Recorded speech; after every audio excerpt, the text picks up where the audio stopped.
Hey guys, welcome back. This is Miss Day. So we're still talking about op art, and I'd like to give you option number 3, and I call this one warp speed. Of course, it's based on one-point perspective, but I grew up with Star Trek and Star Wars and all that, so to me, this looks like when the ship goes into warp speed, so that's what I call it.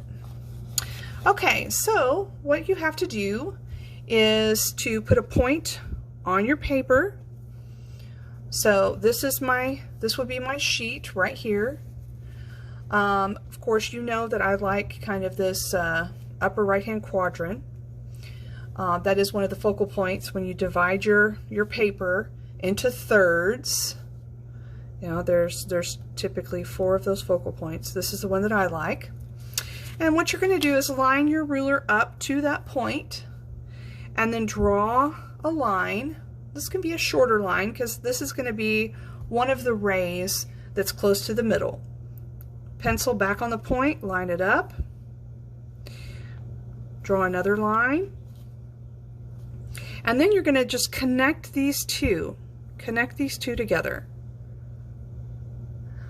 That step is what you're going to repeat over and over again, and as you move out away from the dot, you want to make sure that your rectangles get longer and larger. Alright, so I'm going to create a few more that are right here close to the dot.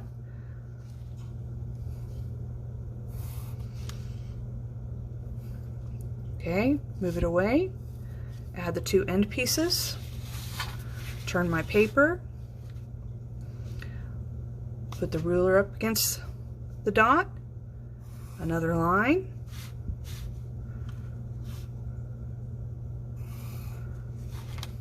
move the ruler away, connect the 2 points,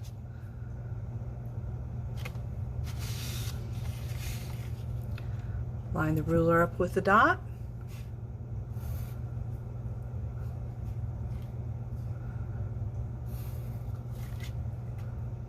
connect the 2 lines together,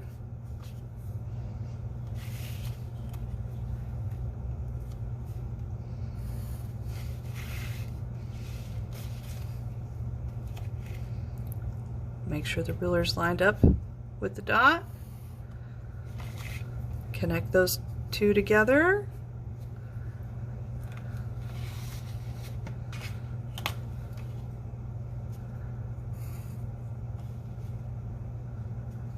make sure it's lined up with the point there in the middle, connect those 2 together,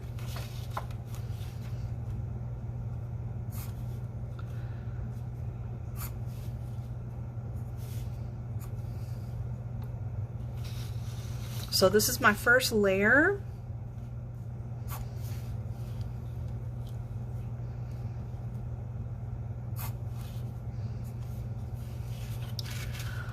Now I'm going to go in and do another layer, and I'm going to make sure that there's a little bit more space, and you'll see how that starts to happen kind of naturally, because as you move away from the point, then there's going to be more space there.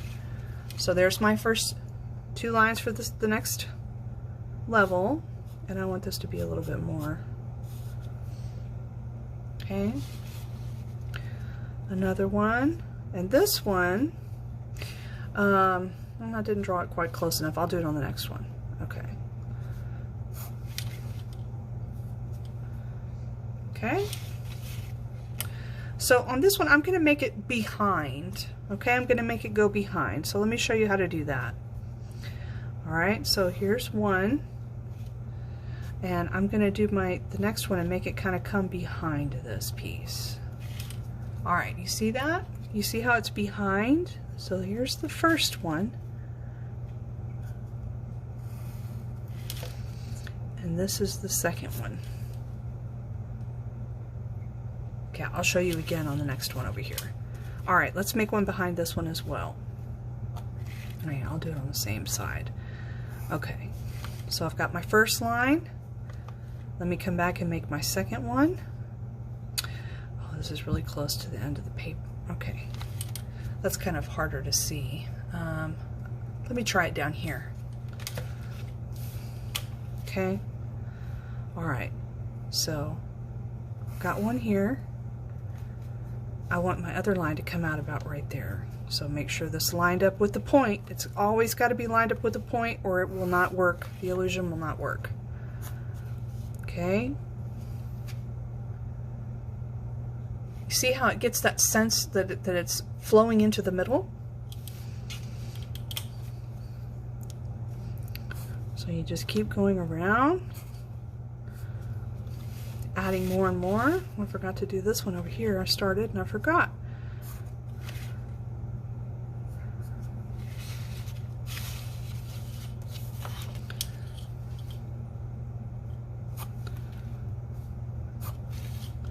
That one's a little bit too close, actually. I want to back that up a little bit and move it.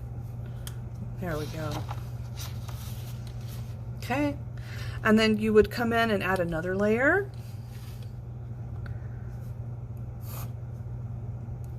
And, you know, you could make some larger ones and make them feel like they are in front. So you see how I've done here these larger ones to make them feel like they're overlapping these smaller ones. You could do that as well. So the whole thing is you're creating illusion based on the idea of one-point perspective, how we perceive things to exist in space when we are looking at something in the real world.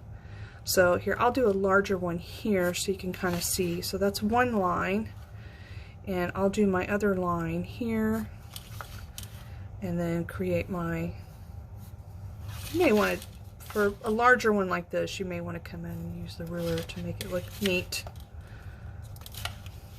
Okay, so this is called the warp speed or the one-point perspective. And again, you know, you want to pay attention to how you're using value to make it seem like, here, I'll use the ruler on this one. Got a tight workspace up here. You want to use value to help it give that sense of depth and movement, right? So I made sure that the center was darker to make sure that it looked further away. And around the edges I tried to make it lighter. Okay. The student did it here. I wish it was darker, the blue. I wish it was darker, but it still gives a sense of depth. So every line lines up to this point, except these little end pieces, these little tiny short lines that connect the two rays. They don't have to line up with it. So good luck, and we'll see you on the next one.